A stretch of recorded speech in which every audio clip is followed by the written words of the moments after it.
put it on there anyway. I just won't turn it on yet because we may not get that far. We've got a lot to cover this evening. Well, you've had a week to for your notes from the last teaching. A little confusing maybe for some. We were talking about 5 different periods between the 1st century and the 15th century where different types of textual work was being done. We looked at the textual work that was not done in the early church because they didn't have the need to. They already had the autographs or a copy real close to the autograph, so there are a lot of comparisons. Wasn't necessary for the simple fact that variants hadn't had time to enter into the text of Scripture. There weren't the corruptions that are so prevalent in versions that we see later, as well as our translation. Hey, we said it wasn't until around the year 250 when Origen, the Christian school in Alexandria, began to do some of the earliest textual work in the Christian church. And then primarily, although that into the various periods that we looked at, primarily we looked at 5 periods.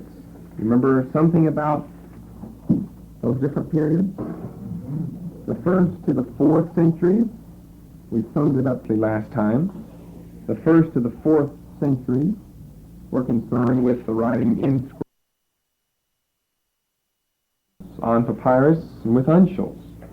The uncials stay with us from the 1st to the 10th century. You can kind of put 2 of the periods together there. Okay, from the 1st to the 10th, scrolls drop out with the 1st to the 4th, and so do. Then from the 4th to the 10th, we go to codices, which remain all the way until now. That is some type of book form, which remain until now, so that doesn't change. We go to parchment, which lasts until how long? 14th century. 10th to the 14th was another period, and then 14th to the 15th. What was different for the 14th to the 15th? Printing. No, not yet. That's not until the paper. Paper's what's different. Paper's the one thing different there. So parchment's going to last from the 4th to the 14th century. Another 10 centuries, just like uncials from the 1st to the 10th, was 10 centuries. Then from the 10th to the 14th, we still have codices, we still have parchment, we have the introduction of the minuscules. They had crept up on us in the 9th century and had been formalized into this script known as the minuscules from the early cursive writing that had been contemporaneous with the uncials back dating to the 1st century AD, finally formalized in the 10th century into minuscules. Then, just a short period from the 14th to the 15th century, nothing changes except the type of material being used. We go to paper from parchment.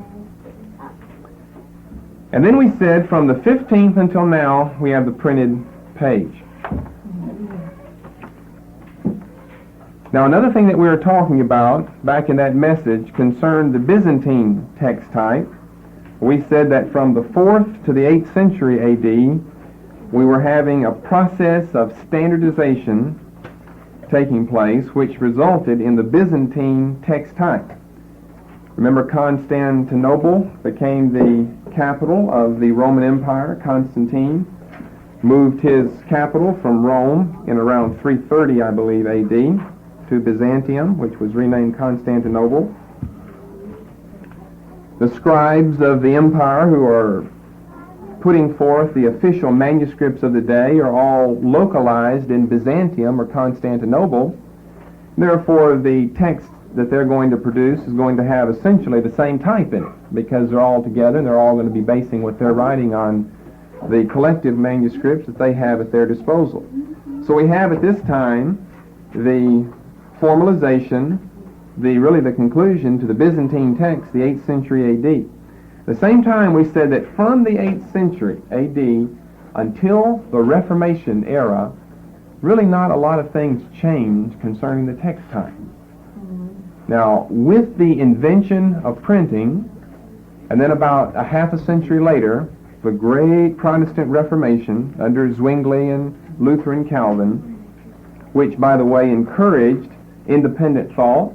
It encouraged questioning what one had been taught through the years and through the centuries by the Roman Catholic Church. And therefore, one of those things that came under scrutiny right away was the language of the Bible of the people, which we said for the most part remained Latin based on Jerome's Latin Vulgate edition of the Bible.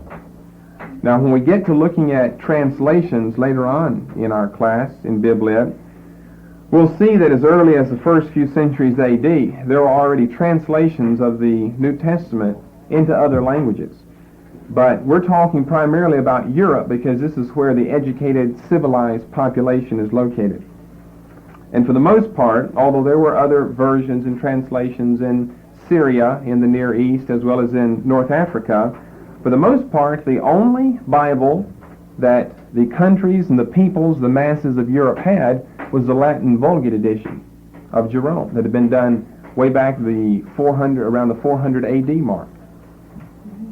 Now, the noteworthy thing is most people were either Germans or Slavs or Englishmen or French or everything but Italians. Therefore, they didn't speak Latin. And therefore, this is one of the great problems and questions of the Reformation when the Reformers turned on their teachers, the Roman Catholic hierarchy, and asked, now, why haven't you given us a Bible in our own language? They did respond with the Reims Douay version of the Bible, which was just part of the Counter-Reformation, but up until that time, there was really not any available translations or versions for the people in their own language because of the obvious reason the Roman Catholic Church didn't want you to study your Bible. Amen. And it doesn't matter what Roman Catholics think about that. It doesn't matter if Vatican II says, well, now that's really not what we were doing. Then why were you doing? Give us a better reason then. I mean, there were other languages available, and books were written in other languages. Why no Bibles in other languages? Well, it's the old beast harlot system. Yeah. Like old denominationalism today that wants us to read a Baptist quarterly handbook, but not the Word of God. Amen. Wants us to read some textbook from a professor at their Southern Baptist Seminary, but not get into the Word of the Lord. So they encourage studying in seminary, but don't study the Bible. You might get too wise for your teachers then. Well, anyway, the Byzantine text type had stayed pretty much standard up until this time, the end of the 15th century, the beginning of the 16th century A.D., where two things bring about the change. We said number one was the invention of the printing press and movable type by Johann Gutenberg, who first gave us something printed in 1454 and then gave us the first book from the movable type of the printing press, which was known as the Gutenberg Bible. And I have here a picture of a page from the book of Proverbs. Now, what version was Gutenberg's Bible, though? It was a Latin Vulgate. Here's a picture. You can see all the fancy design. This is something that the early manuscripts don't have. All the fancy design, the pictures of St. Matthew and St. Solomon, I guess, for Proverbs here. And see how easy it is to read, assuming that you could read Latin. Everything is just precise and perfect because you don't have someone's handwriting to go by. We said there are around 40 extant copies, the nearest one of Gutenberg's Bible being in the public library in New York City. So if you're ever down there, that's their prized possession. You can go take a look at something that's a half a millennium old. Now, for this whole time, from the first century, remember we said we were just going to kind of be picking up this evening with where we left off last time, the 15th century, the end of the 15th century. From the first century up until now, you have to remember that the Jewish people have been the sole custodians of the Hebrew language. No one else at this time, from the first to the end of the 15th century A.D., no one else at this time is really speaking the Hebrew language. As a matter of fact, the Jews themselves don't speak the Hebrew language because, remember, with the fall of the temple in A.D. 70, based on Jesus' prediction in Matthew 24, they're scattered to the ends of the earth. And since they're scattered, they end up in countries like Poland and Germany and so forth, and therefore Since their neighbors don't speak Hebrew, they obviously can't speak Hebrew either, and they learn the language of the country to which they've been compelled to go. As a matter of fact, we studied earlier when we looked at the languages of Scripture that it was as early as the post-exilic period in the Old Testament when the Hebrew language actually began passing off the scene, and the Jews, in effect, adopted the Aramaic language, which was the lingua franca of the Near Eastern world. Greek was spoken all over the world, and so the apostles, as well as Jesus, spoke Greek, but at the same time, their local and primary language was Aramaic, because that was the language of discourse throughout the empire, throughout the Roman Empire in that part of the world, that is, throughout the Near East. So it's not a surprising thing to find out that a lot of Jews up to this time aren't speaking Hebrew, because they never spoke Hebrew, not back until times before the Babylonian captivity. So what we come to this evening is a discussion of Hebrew Bibles and of the printed text, and it's amazing that we have them as early as we do, because you don't have all of the scholars spread out through the various universities at that time like you do today who know and are interested in the Hebrew language. There are a lot of people, there are a whole lot of people in different universities, different professors that know and can read and write and understand the Hebrew language who aren't Jews. But this wasn't true at the end of the 15th century. They were the custodians of their own language. And although others were custodians of the Old Testament as well as the Jews, it was going to be up to the Jews, up to the Jewish people, to give us translations, to give us the Hebrew version back from whatever their early manuscripts they happened to have, the Hebrew version of the Old Testament. So let's look at some of those printed texts, because this is what our Bibles today are based upon. We've got a series of over a dozen of them, of the early printed texts of the Hebrew Bible, the Old Testament Hebrew Bible. The age of manuscripts, that is handwritten manuscripts, now has virtually passed off the scene. Although in isolated cases, things are still being written here and there, even down to this day. But for the most part, the age of handwritten manuscripts has passed off the scene since the invention of movable type and the printing press. So with that, remember that's 1455 that Gutenberg invents the printing press. So we're only just a score of years later. In 1477, we have the first edition of any part of the Old Testament printed in Hebrew. Now the Jews had continued to write their manuscripts in Hebrew, the Old Testament, but the first printed edition, it's known as the Bologna edition, from a city in Italy, of the Psalms, Bologna, the Bologna edition of the Psalms, dating 1477. So it was the hymn book of the Old Testament that someone thought important enough to first print. It was the book of Psalms. Then, 1485 to 1486, we have the Soncino edition of the prophets, again from a city in Italy, Soncino, the Soncino edition of the prophets. Although it does have reference to a city in Lombardy, which is the northern province of Italy, it primarily designates a Jewish family who won the important name of the city because of their printing of some of the earliest Hebrew Bible. So not only is Soncino a city in Italy, but it's the name of an early Jewish family who not only published and printed some of their works in Soncino, but set up presses in Naples as well as Brescia. And we're going to discuss those here in a moment. And perhaps the Hebrew Bibles that came from Naples and Brescia, Italy, could have come from the Soncino family as well. That we don't know. The father of the family had the name of Joshua Solomon ben Israel Nathan.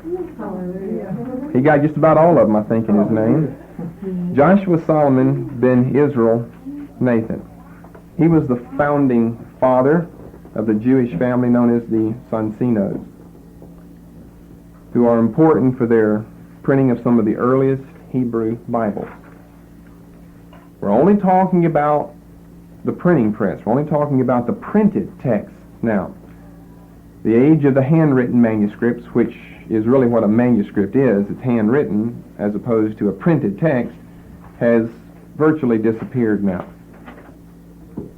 It's interesting that so much of this is in Italy.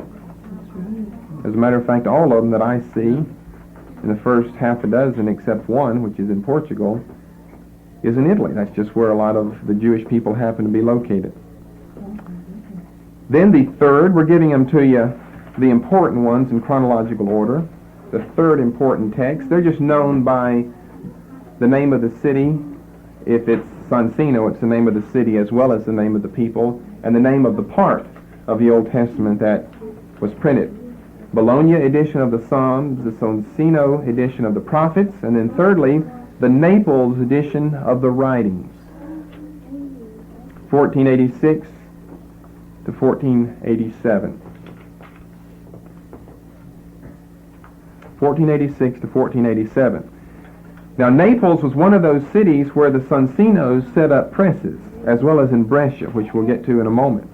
So there's a possibility, and no doubt they were involved in the printing of these Bibles, these Old Testament, Hebrew Old Testaments as well. Then in the fourth place, notice what we've done. We've looked at Psalms, they've been printed, then the prophets, then the writings. Very interesting. I haven't seen anyone comment on it, but it's interesting that of all things, the Pentateuch has not been printed, because that's the most important, that's the foundation for the Old Testament. The law of Moses, Mosaism, is the foundation for all that's going to come after that. But yet we've got Psalms, prophets, writings. Then in the fourth place, the fourth printed text of the Hebrew Old Testament is the Soncino edition of the complete Old Testament, dated 1488. So the first completed Old Testament printed in Hebrew, you can date 1488 as the second edition of the family known as Soncino. First of all, they gave us the prophets, then the complete Old Testament. This edition had the vowel points, it had accents, which hadn't occurred in any of the earlier three printed texts of the Hebrew Old Testament. And in comparison to some of the others, it was very rare. There's only 9 extant copies known to exist today. But 9 is a large number for being that long ago. But remember, Gutenberg Bible, which is a couple of decades before this, we've got 40 copies of it still extant. So only 9 copies. All of these, I think there's some in Rome, and all of them are in Europe. The United States, by the way, doesn't happen to have hardly anything concerning manuscripts for the Old Testament or for the New Testament, because we came on the scene so late. I mean, people don't realize here in this country that we were only founded 200 years ago. Just 200 years. We're studying about empires. You know, Italy's been on the scene for millennia and millennia. And so obviously we're not going to have what all of these great universities, you know, these universities were founded before we ever even came into existence. Oh, we have some old ones like Harvard and Yale. Those go back hundreds of years ago. But nothing like some of these early ones founded by the Catholics in Europe. All right, then in the fifth place, we're finally getting outside of Italy to Portugal. We have the Lisbon edition of the Pentateuch. So for the first time, we have the Pentateuch by itself, 1491.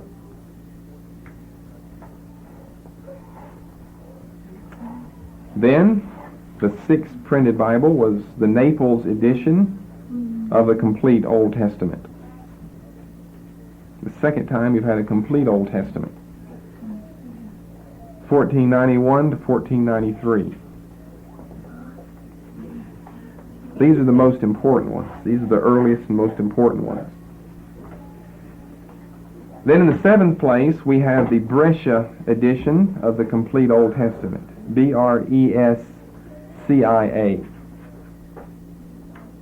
The Brescia, another city in Italy, by the way, the Brescia edition of the complete Old Testament, 1494. All right, that takes us through the first 7 of the more important printed text of the Hebrew Old Testament, the Hebrew Bible. All of these, by the way, have been done by the Jewish people because obviously no one else can print a Hebrew Bible who can't speak Hebrew themselves. Which means, by the way, that these Jews, whoever they were, like the Sansino family, and Joshua, Solomon, Ben Israel, Nathan, had to be able to speak Hebrew, which is rare. Because they're way over in Italy, why aren't they speaking Latin? Well, they probably can speak Latin too, but they can speak Hebrew. And that's what's important. You see, if the Jewish people hadn't continued speaking the Hebrew language, we'd be without hope today concerning the Old Testament. Because no one was concerned about Hebrew like everyone's concerned today. So there weren't very many. Whoever they were, God's, I'm sure his hand was upon them to keep some people speaking Hebrew and writing Hebrew, or we'd just pass off the scene. And we really wouldn't have any idea how to pronounce things today, although it's still a little difficult to know how to pronounce Old Testament Hebrew. But we have a lot of problems. Because it's really not until the Reformation with Martin Luther and Calvin, these men began to study the languages of the Bible because they knew we can't base our theology on the Latin translation of what God said to the prophets by Hebrew and to the apostles by Greek. And we're going to have to learn those languages in order to get our theology straightened out. It was a very important comprehension of the early reformers. But in the 8th place, we're passing on just some of these earlier one-sentence ones, such and such edition in such and such place, to come to what's known as the First Rabbinic Bible. First in a series of 8 important Rabbinic Bibles, only 2 of which, the first 2, we'll discuss in any detail. The First Rabbinic Bible. Obviously, the word rabbinic comes from the word rabbi, so it has to do with the Jewish rabbis. 1516 to 1517. How many of you know when the KJV was translated? I'm trying to give you a time reference to when we're talking about now. 1611. We're talking about a whole century now before the King James Version of the Bible was translated. You have to keep some points of reference in your mind so you know where we're talking about. We're talking about 100 years before King James Version. The First Rabbinic Bible. It was edited by a Jew by the name of Felix Pratensis, Pratensis. Felix Pratensis, who was a Jew. He was the son of a rabbi who converted to Christianity in 1506. Really, the only form of Christianity is Roman Catholicism, so he joined the bandwagon and joined the order of Augustinian hermits. Hermit, yeah? That's where the hermit crab got his name. Always hiding their light in their shell. Well, he gave us the Bible, so we'll give him credit for that. At least being the editor. He didn't publish it, but he edited it. And he dedicated it to the Pope, whoever that was, during his lifetime. So was it that bad? Well, yeah, it probably was. You find out he was from the order of Augustinian hermits, and he was friends with the Pope. Well, anyway, it was published by one of the most famous Jewish names in the area of the printing of the Bible in all of history, and that's Daniel Bomberg. The Daniel Bomberg family, he goes on printing for just scores of years. I mean literally scores, decades of years. Daniel Bomberg lived, as well as his descendants, who were very, very important as being publishers of material, notably the Hebrew Old Testament. So the First Rabbinic Bible, edited by Felix Pratensis, 1516 to 1517, and published by Daniel Bomberg in 4 volumes.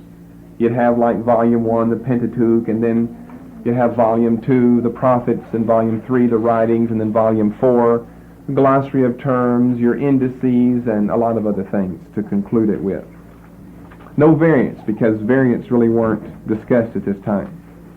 Now, although variants aren't concerned, it was a very critical and considerable achievement of early printing expertise by people like Daniel Bomberg for the Hebrew Old Testament. What is a rabbinic Bible? Let me give you a definition of what a rabbinic Bible is.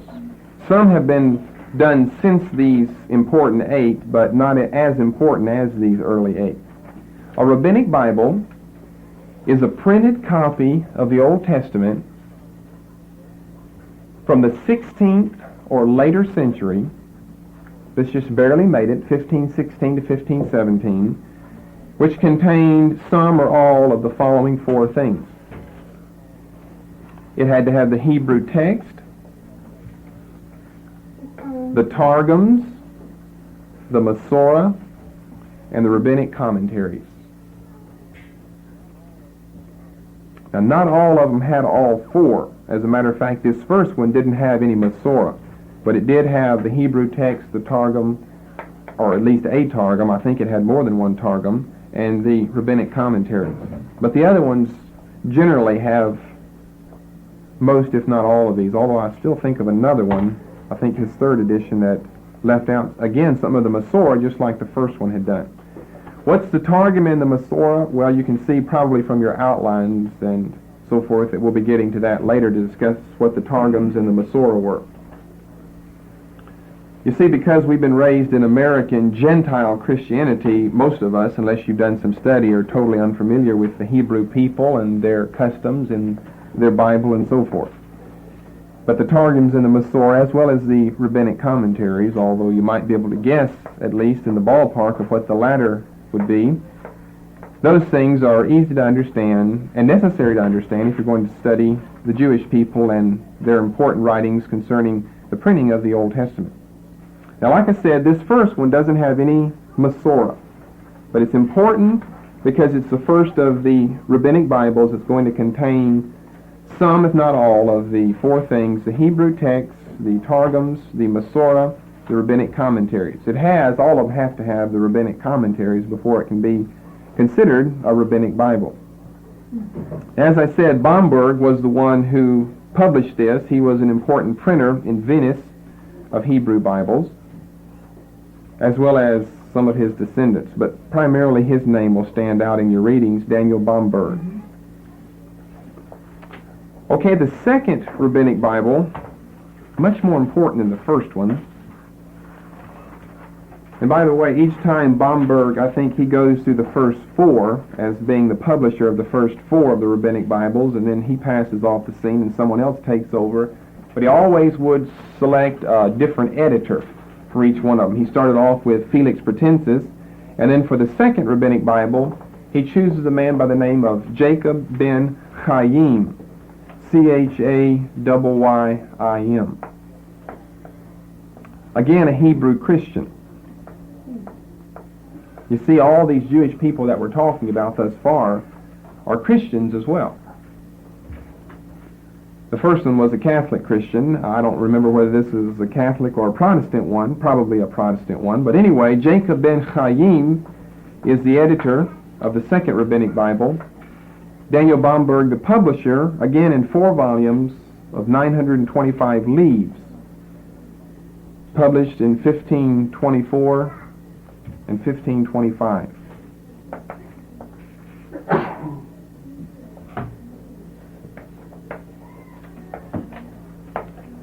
Now here I believe we've got a copy of a page, Genesis chapter 21, verse 33 through 22, verse 4 of the second rabbinic Bible. You can tell, obviously, it's all going to be written in Hebrew, unlike some of the other things we're going to show, but you can see you've got different columns. You basically got, 2 columns in the middle, then you've got writing all around it, then you've got 2 different columns running horizontally on the bottom. So you can tell, obviously, the 2 center columns are going to be the Hebrew text, and then surrounding that is going to be your rabbinic commentaries, your Masorah, and your various Targums. Some of them have many Targums as opposed to one. So this is Jacob ben Chaim's edition of the second rabbinic Bible. It's basically a recension of the Masoret ben Asher's work of 920 A.D., of a handwritten, of course, manuscript, which we'll discuss later, the Masoret ben Asher, the Ben Asher and the Ben Naphtali family of the Masoretes. But it's really not something independent. It's basically a recension of the Masoret ben Asher's work of 920 A.D. It's also known and referred to as Bombergiana, or sometimes just a capital B if you're in the context of rabbinic Bibles. Bombergiana, Bombergiana, or the Second Rabbinic Bible. It became the standard basis for many later editions and possessed almost canonical authority in the eyes of most people, most Jewish people, up until the 20th century. As a matter of fact, much of the Textus Receptus of the Old Testament is based upon the Second Rabbinic Bible of Bomberg and Chaim. And as a result, since much of the Textus Receptus of the Old Testament is based on that, and so is the King James Version. So your King James Version, the Old Testament, is important in light of what we're saying right now about the Second Rabbinic Bible. Because wherever it has flaws, and so does your King James Version. Wherever it has flaws, so does the Textus Receptus. And since the Textus Receptus definitely has flaws, and so does the King James, and so did the Second Rabbinic Bible of Bomberg and Chaim. Although it's very important because it was a monumental work, and it lasted for centuries. As I said, it possessed almost canonical authority in the eyes of many people up into the 20th century. It really wasn't that good textually or critically because Chaim had based his work on medieval manuscripts that were of an inferior quality. Late medieval manuscripts that were of an inferior quality compared to a lot of the earlier ones that were available to some extent at that time. Of course, many of them discovered later on. It really wasn't that good textually or critically because Chaim had based his work on medieval manuscripts that were of an inferior quality. Late medieval manuscripts that were of an inferior quality compared to a lot of the earlier ones that were available to some extent at that time. Of course, many of them discovered later on. Even the great writer Kittel himself reprinted Chaim's text in the first two editions of Biblia Hebraica, but then he got the light on things and dropped it from his third edition. We'll come to Kittel here later on this evening. Okay, then just as a footnote, under the Second Rabbinic Bible, we can cover the remaining 6 Rabbinic Bibles because they're not as important as these first 2. The third and the fourth one were both published by the ever-present Daniel Bomberg. The third one, the Third Rabbinic Bible, was published 1546 to 1548.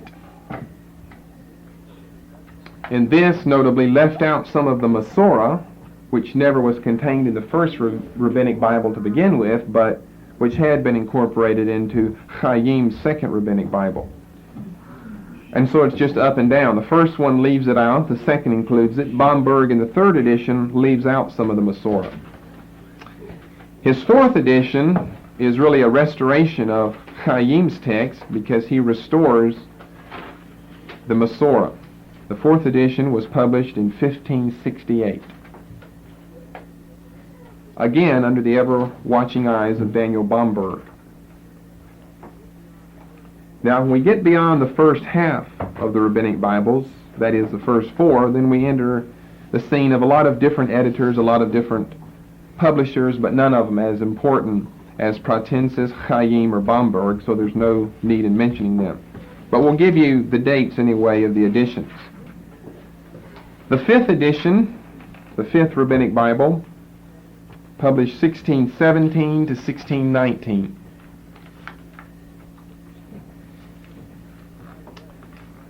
And by the way, you can bracket the third, the fourth, and the fifth as all having been done in Venice.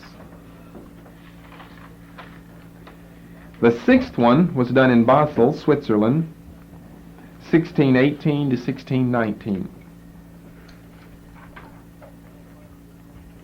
Now we're finally getting up to the years after the KJV was published. Then the seventh one, which by far is the best one, textually speaking, was the one published 1724 to 1725 at Amsterdam, the Netherlands. So we've got Bomberg in the third and fourth one doing that at Venice, the fifth one at Venice, the sixth one at Basel, the seventh one at Amsterdam, and the eighth and final one, that's an important one, was done in Warsaw, 1860 to 1866, during the years of the American Civil War. a huge work published in 12 volumes. Now obviously it doesn't take that much space to write the Old Testament, but we're talking about many, many different Targums and Masorah and rabbinic commentaries. And so you end up with this huge, massive masterpiece of these people, this one up to 12 volumes of just reading and reading and reading of what the rabbis thought about what Moses and David and Isaiah had to say. And a lot of paraphrases and this persuasion in that direction of what someone earlier had believed as a group, and then it enters into maybe one of the Targums or maybe into the Masorah.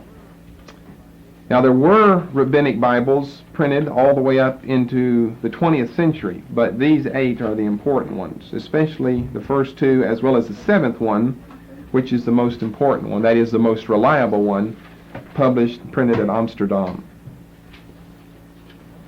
Okay, let's go on to another printed Old Testament, that done by Johann Heinrich Michaelis, Michaelis,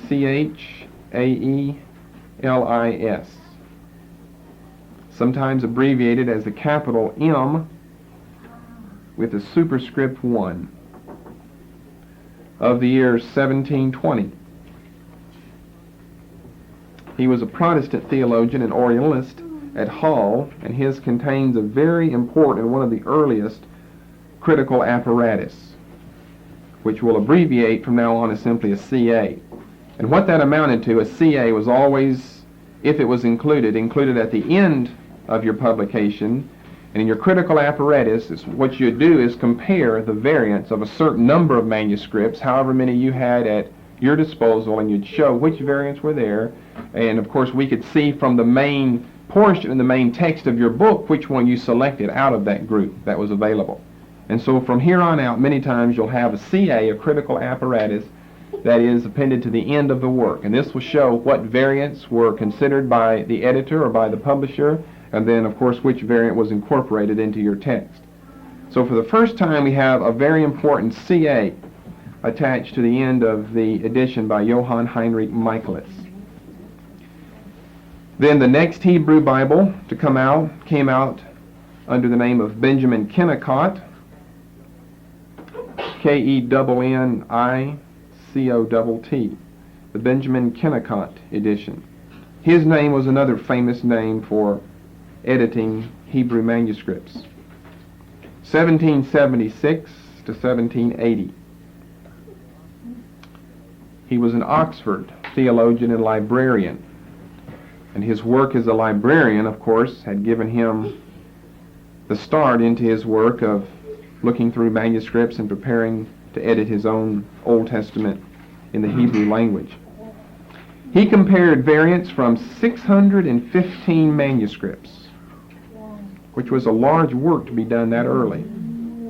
He compared variants from 615 manuscripts. Most of these were late ones, so his edition ended up being not very good after all of his work. 52 printed editions of the Hebrew text, which had preceded him, and 16 manuscripts of the Samaritan Pentateuch. The Pentateuch written by the Samaritan people because they rejected the Jewish Pentateuch. Now, because although he used a large number of manuscripts, 615, because he used late ones, then Kennicott's edition of 1776 to 1780 is really not that important, except for the work that he put into it, to show right away that people are interested at this time of printing an Old Testament in the Hebrew language and of printing it on the basis of the manuscripts, and not just translating the Vulgate from Latin back into Hebrew, which is something you never would want to do. The next one was edited by J.B. de Rossi, R-O-S-S-I, J.B. de Rossi, 1784 to 1788. And he didn't actually print his own edition, but he compiled a whole list of variants that he took from his reading. And here he surpasses Kennicott's 615 manuscripts of 1,475 manuscripts and editions.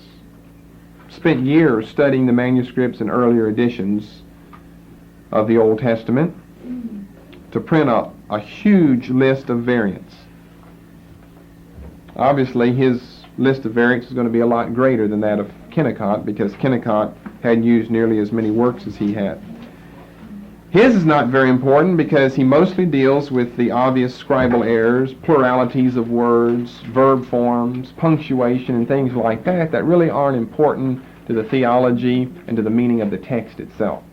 So although Kennicott as well as De Rossi do a monumental work in all of the study and preparation that's gone into either their edition of the Hebrew Old Testament, or in the case of J.B. De Rossi, with his collection of variants that he's found from 1,400 plus manuscripts, those variants aren't that important because they really don't get to the heart of the matter. They're just dealing with those obvious errors that it really wouldn't take a study of the variants to discover. If someone's misspelled a word, obviously you can see that it's been misspelled. But when it comes to some of the more important variants, and not very many existed, remember, for the Old Testament, they didn't have a lot to say about those. So you could say, in other words, that their works might be a little disappointing with that in mind, in that regard. The next editor was Samuel Bauer, B-A-E-R. We jump almost a century now, 1869 to 1895. He collaborated with Franz Delitzsch, the Old Testament scholar, to attempt to restore a correct Masoretic text of the Old Testament from the first to the last book, with the exception of the books from Exodus to Deuteronomy. Now, Delitzsch was the noted scholar between the two, but their work, just like the earlier two, ends up really not being satisfactory.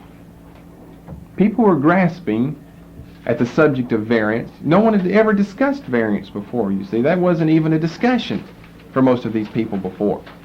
It was several hundred years after the birth of the church before variants came up with Origen. And even then doesn't mean everyone starts talking about them.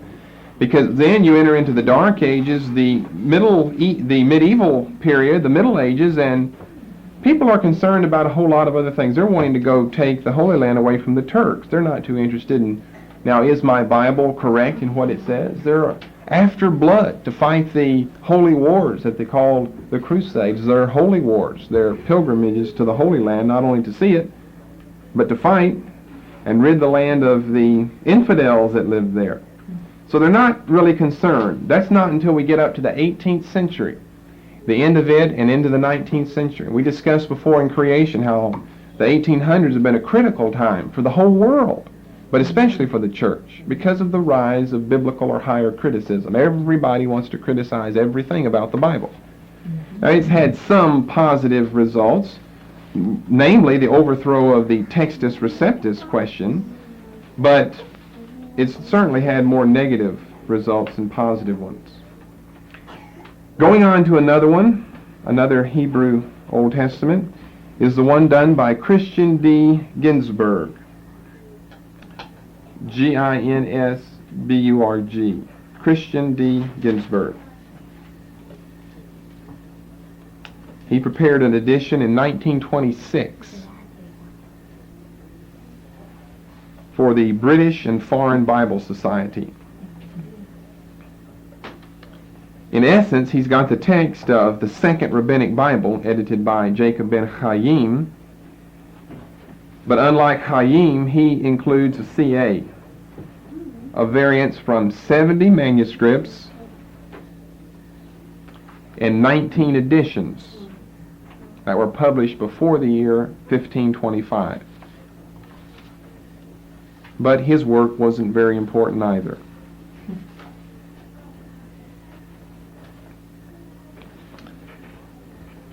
Then we come to the monumental work by the scholar Kittel, known as Biblia Hebraica. You've probably come across that in your readings before. Biblia Hebraica, Hebraica, just like it sounds. At least 7 additions to Kittel's work. It's really the standard now. It's really the standard work for the Hebrew Old Testament is Kittel's work. The first and the second edition had been completed by 1929. and were based upon the work of Chaim and Bamberg of the Second Rabbinic Bible in 1524. Remember, we said whenever we were looking at the Second Rabbinic Bible that it became a basis, a standard basis for many further editions of the Hebrew Old Testament. And I said it possessed almost canonical authority in the eyes of many people up until the 20th century. And we just looked at Christian Ginsburg, who used Chaim and Bamberg's Second Rabbinic Bible. Now we're to Kittel, who was, well, he's just one of the best known when it comes to the Hebrew Old Testament, especially for living around our time, this century.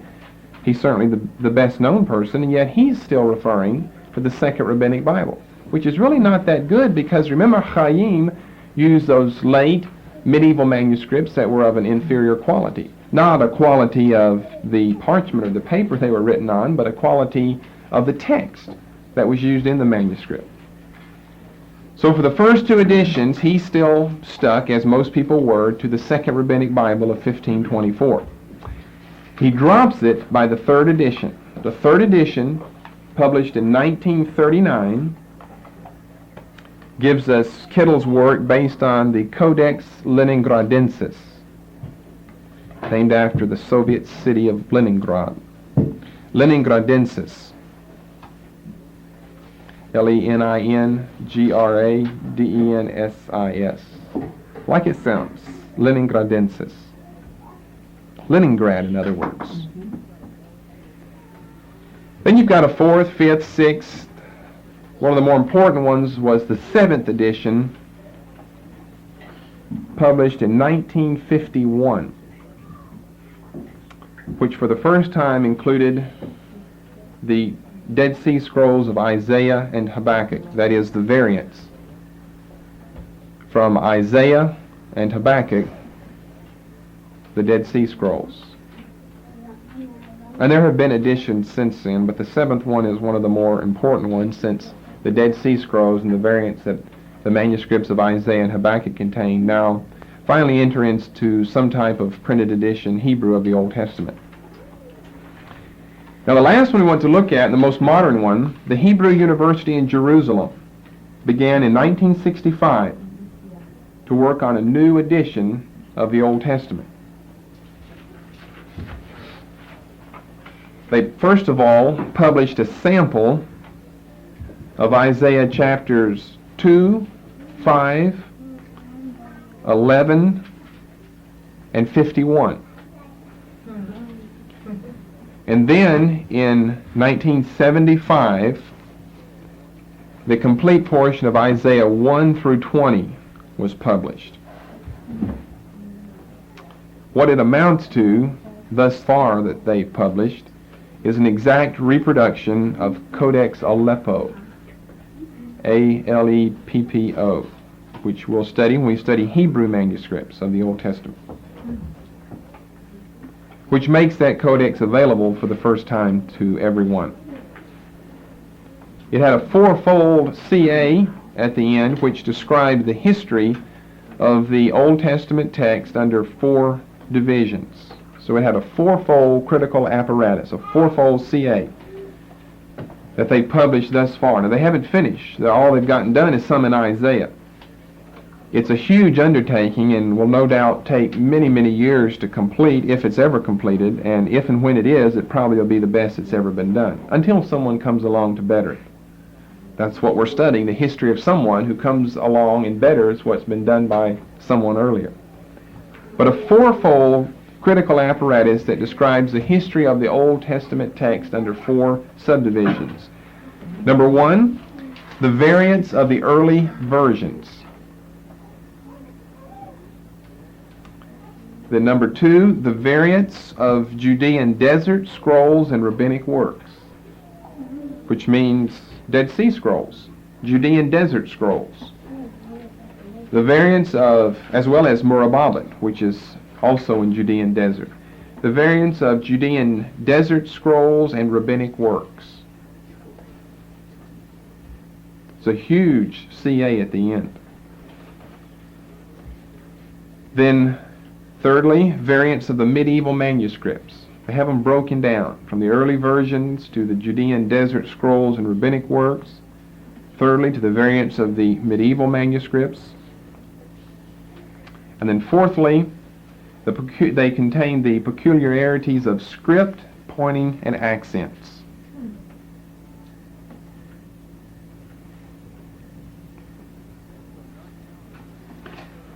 And so, not counting the 3rd through the 8th of the rabbinic Bibles that we discussed, there's 16 of the most important printed Hebrew texts of the Old Testament that begin with the Bologna edition of the Psalms, 1477, and come all the way up to 1975, come all the way up to this year, to the work that's being done by the Hebrew University in Jerusalem, and basing it on an early Hebrew manuscript, an early Hebrew codex, but giving us at the same time much information concerning the variants that the editors of this work feel to be available and feel to be necessary to study. So that really sums up all that we need to say about the printed Hebrew Bibles. Of course, now that we get into the 1800s and the 1900s and so forth, well, so many people can speak Hebrew, it's no big thing to be doing right now. Although the type of work and the magnitude of the work that's being done by the Hebrew University at Jerusalem probably couldn't be done today by a single individual, not without the employment of numerous students to help, as well as numerous computers to keep everything compiled before you. How did they do this way back then when there weren't such things as computers? I mean, I don't work with the computer, and I try to keep up with this, that, or the other, and you end up with a whole page full of little notations, where computer, you just stick all that in there and just go on and on and on and on. But they didn't have it then. I mean, it's like trying to write a concordance back then. How do you know how many times "thee" has appeared in the Bible? So you sit down and count how many times. And then you've got to be able to make a little notation of where that is. And, of course, well, how did someone like Strong do it? I don't know. Spent a lot of time. I'd rather be doing something else. I'm glad someone else did the concordances for us, so we can do other things. Otherwise, how would you know where to find that verse? You just have to start looking or start asking around in the church. Who knows where this verse is? We'd let everyone be a major in some book of the Bible so we'd know whether that verse was in our major, our field of major. Well, praise God.